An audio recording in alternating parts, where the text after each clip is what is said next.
Hello friends, welcome to traditional foods. இன்றைக்கி நம்ம என்ன பார்க்க போகிறோன்னா டேஸ்டியான முள்ளங்கி சாம்பார் தான் பார்க்க போகிறோம். நம்ம சேனலை சப்ஸ்கிரைப் பண்ணாமல் பார்த்துக்கிட்டு இருந்தீங்கன்னா சப்ஸ்கிரைப் பண்ணிக்கோங்க. பெல் பட்டனில் ஆல்ன்றதை கொடுத்துருங்க. பாசிப்பருப்பு ஒரு கிளாஸ் எடுத்துருக்கேன். இதை நல்லா தண்ணி ஊற்றி வாஷ் பண்ணிக்கலாம். இது கூட துவரம் பருப்பு போடணுன்னாலும் போட்டுக்கோங்க. அது 1/4 கிளாஸ் அளவுக்கு போட்டுக்கோங்க. நல்லா தண்ணி ஊற்றி வாஷ் பண்ணியாச்சு. வாஷ் பண்ணதுக்கப்புறம் ஒரு 5 கிளாஸ் தண்ணி ஊற்றியிருக்கேன். தண்ணி அதிகமாக தான் ஊற்றணும். பருப்பு தண்ணி நிறைய பிடிச்சி வேகும். 1/4 ஸ்பூன் மஞ்சத்தூள், 5 பூண்டு போட்டிருக்கேன். இதை நல்லா வேக வச்சுக்கிறலாம். பீன்ஸ் காய் 5 காய் எடுத்துருக்கேன். இது பொடியாக கட் பண்ணி எடுத்துக்கிறலாம். அடுத்து 3 முள்ளங்கி, பெரிய முள்ளங்கியாக எடுத்துருக்கிறேன். முட்டைக்கோஸ், சின்ன முட்டைக்கோஸாக 1/4 எடுத்துருக்கேன். 2 உருளைக்கிழங்கு, 2 கத்திரிக்காய் எடுத்துருக்கிறேன். இது எல்லாத்தையும் நல்லா பொடியை கட் பண்ணி தண்ணியில் வாஷ் பண்ணிக்கிறலாம். பருப்பு நல்லா வெந்துருச்சான்னு பார்த்துக்கிறலாம். பருப்பு நல்லா வெந்தால் தான் சாம்பாருக்கு டேஸ்ட்டு நல்லாயிருக்கும். அப்போ தான் குறுநலாக நிற்காமல் நல்லாயிருக்கும். நல்ல குழைய வெந்ததுக்கப்புறம் ஒரு பாத்திரத்தில் இந்த பருப்பை மாற்றிக்கிறலாம். பாருங்கள், பருப்பு நல்லா வெந்திருக்கு. அந்த பூண்டும் வெந்திருக்கு. நல்லா வெந்ததுக்கப்புறம் ஒரு பாத்திரத்தில் மாற்றி வச்சுட்டு தாளிப்புக்காக தக்காளி, வெங்காயம் எல்லாம் கட் பண்ணிக்கிறலாம். தக்காளி 3 தக்காளி எடுத்துருக்கேன். ஒரு பெரிய வெங்காயம் எடுத்துருக்கேன். நீங்கள் பெரிய வெங்காயத்துக்கு பதிலாக சின்ன வெங்காயம் கூட எடுத்துக்கிறலாம். சின்ன வெங்காயமாக இருந்தால் ஒரு 10 வெங்காயம் எடுத்துக்கோங்க. இது கூட ஒரு கொத்து கருவேப்பிலை எடுத்துக்கிறலாம்.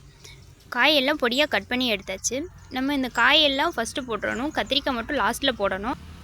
ஃபஸ்ட்டே போட்டோன்னா கத்திரிக்காய் கரைஞ்சிரும். அதனால் லாஸ்ட்டில் போட்டுக்கிறலாம்.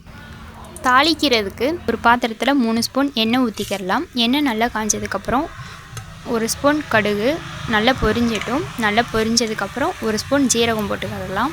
அதுவும் நல்லா பொரியட்டும். பொரிஞ்சதுக்கப்புறம் கட் பண்ணி வச்ச வெங்காயம், கருவேப்பிலை எல்லாம் போட்டு நல்லா வதக்கிக்கலாம். வெங்காயம் நல்லா பொன்னிறமாக வதங்குற வரையும் வதக்கணும். இது கூட ஒரு 1/4 ஸ்பூன் மஞ்சத்தூள் போட்டுக்கலாம். நம்ம ஏற்கனவே பருப்பில் வேறு போட்டிருக்கோம். அதனால் கம்மியாகவே போட்டுக்கலாம். 1/4 ஸ்பூன் அளவுக்கே போதுமானது. வெங்காயம் நல்லா வதங்கினதுக்கப்புறம் நம்ம கட் பண்ணி வச்சு தக்காளியும் போட்டுக்கிறலாம். தக்காளியை போட்டுட்டு உப்பு போட்டுக்கிறலாம். இந்த உப்பு 2 ஸ்பூன் அளவுக்கு இருக்கும். உப்பு நம்ம இந்த தக்காளி வதக்கும் போதே போட்டுட்டோன்னா தக்காளியும் வெங்காயமும் சீக்கிரம் நல்லா வதங்கிடும். நம்ம வதக்கும் போதே உப்பு போடுறது சீக்கிரமாக வதங்கிடும். இது நல்லா வதங்கினதுக்கப்புறம் மிளகாத்தூள் 1 ஸ்பூன் போட்டுக்கிறலாம். உங்களுக்கு உரப்பு கம்மியாக வேணும் அப்படின்னா மிளகாத்தூள் போட வேணாம்.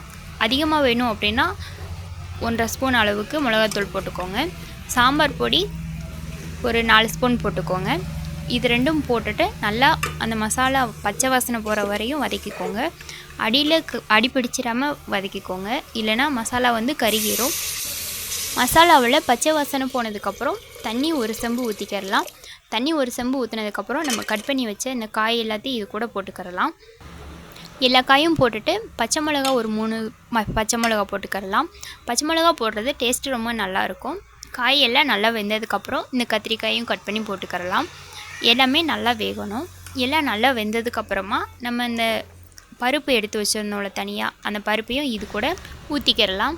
நம்ம பருப்பு ஊற்றுனதுக்கப்புறம் அடி விடாமல் அப்பப்போ கிண்டி விடணும். இல்லைனா அடி பிடிச்சிரும். சாம்பாரில் அப்புறம் அடி பிடிச்ச வாசனை தான் இருக்கும். அதனால் நம்ம அப்பப்போ அடியில் கிண்டி விட்டுக்கிறணும். பருப்பு இந்த ஒன்று குறுநல் இருக்கும். அது எல்லாமே நல்லா கரையிற வரையும் வேகணும். நல்லா வெந்ததுக்கப்புறமா கொத்தமல்லி தூவி சர்வ் பண்ணுங்கள். டேஸ்ட்டு ரொம்ப சூப்பராக இருக்கும். இது இட்லி, தோசை, பொங்கல் இது கூட சேர்த்து கூட சாப்பிட்லாம். ரொம்ப நல்லாயிருக்கும். இந்த மாதிரி வச்சு பாருங்கள். இனிமேல் நீங்கள் இந்த மாதிரி தான் வைப்பீங்க. இந்த வீடியோ பிடிச்சிருந்துச்சுன்னா லைக் பண்ணுங்கள். மறந்துடாமல் சப்ஸ்கிரைப் பண்ணுங்கள். பெல் ஐக்கானில் ஆல்ன்றதை கொடுத்துருங்க. தேங்க்யூ ஃபார் வாட்சிங் ஃப்ரெண்ட்ஸ்.